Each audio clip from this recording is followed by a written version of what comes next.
Robin and Michael, as we said, you've now moved to a church right on the edge of the fire zone. It's become a sanctuary for so many people in that community. And just last night, people were coming there for a hot meal from the Mercy Chefs organization, donations rolling in to help in the recovery and rebuilding. And Robin, you got another big one to announce? I sure do, George. We are kicking things off in a big way. We are thrilled to announce that the Waverly Street Foundation is donating $3 million to the California Community Foundation's Wildfire Recovery Fund. $3 million. That is amazing. Every bit helps. Yeah, thank you to them. And, you know, thousands of men and women have been on the front lines working to contain the flames. And some of those firefighters, they've been impacted personally, losing their home to the wildfires while risking their lives to protect their community. According to the California Fire Foundation, at least 12 firefighters have lost homes. And this morning, we're hearing from some of them. Amid the scenes of destruction, utter devastation and loss everywhere you turn. These firefighters, like so many others across Southern California, fighting tirelessly to save so many homes. But while they're busy saving others, theirs were lost. Oh, it's gonna explode. It's this line here, it's going. Charlie Hawes, a firefighter for the Pasadena Fire Department, was fighting flames only a minute down the road from his parents' home, where he lived with his 2-year-old son, Liam. It was kind of like a fever dream where just everything was on fire. Yeah. New York Task Force, and I'm trying to get a hold of down 13. He drove us through the neighborhood he fought so hard to save.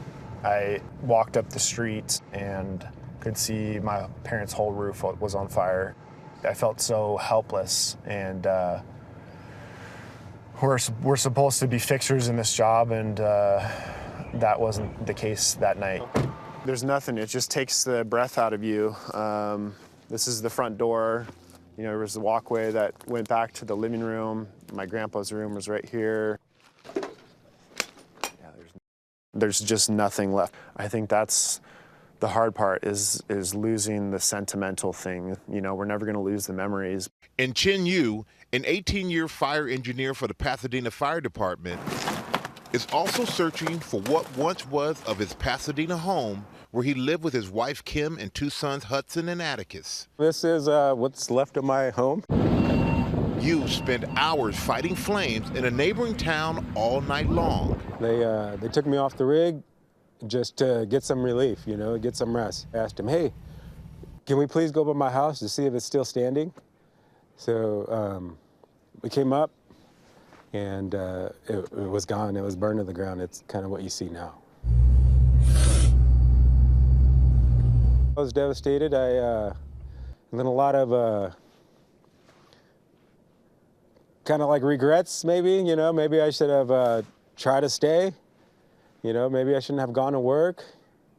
You know, maybe I should have stayed and tried to fight it, grab more stuff.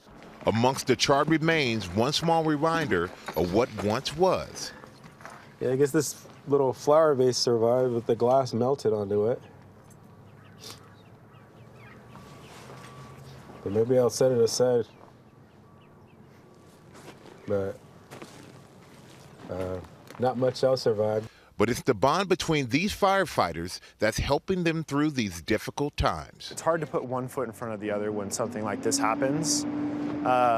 So to have their support and my department's support, it's made it a little bit easier to kind of get through this. We got to stick together. We're going to make through it.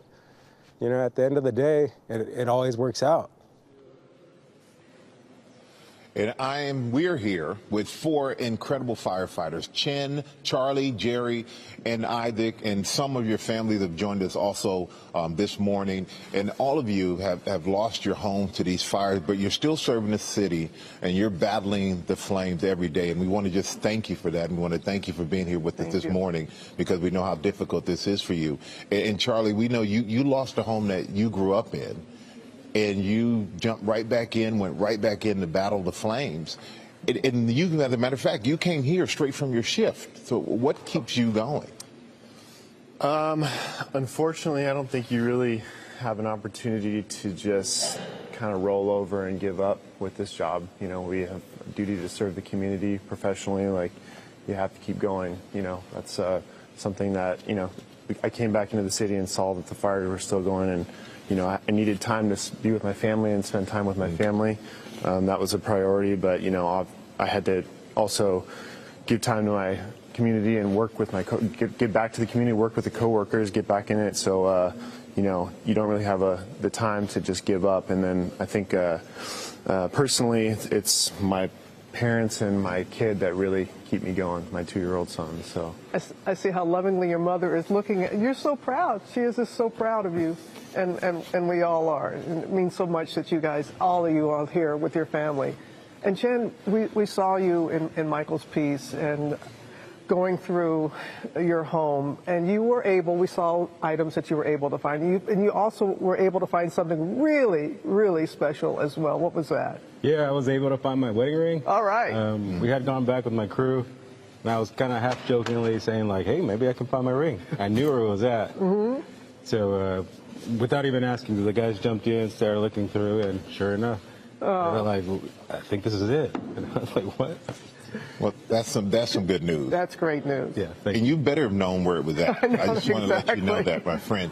You know, one thing, you all have stressed to us is that being here, right, with us this morning, it's not about you, right? It's about your community, about you wanting to focus on representing all your fellow firefighters. And I know they're very proud to have you here too. So we're so grateful for the bravery of men and women like you all. And we aren't the only ones. This morning, Planet Fitness and its LA franchise are donating $100,000 to the California Fire Foundation, which provides emotional and financial support to firefighters and their families. So the Planet Fitness wanted to make sure that they chipped in and tried to help this community as much as they could. Wait a minute. I know that we're in a church, but you can respond to the 100. You can respond. I mean, I know we're in a church and all that, but you know what you do in the church? In the church, Rob, you say, can we get an amen? There you go. Now we got it. All right. But, you know, and that's not it. Nope. There's more. Yes. Uber Eats and Postmates is donating $500,000 in vouchers to the California Fire Foundation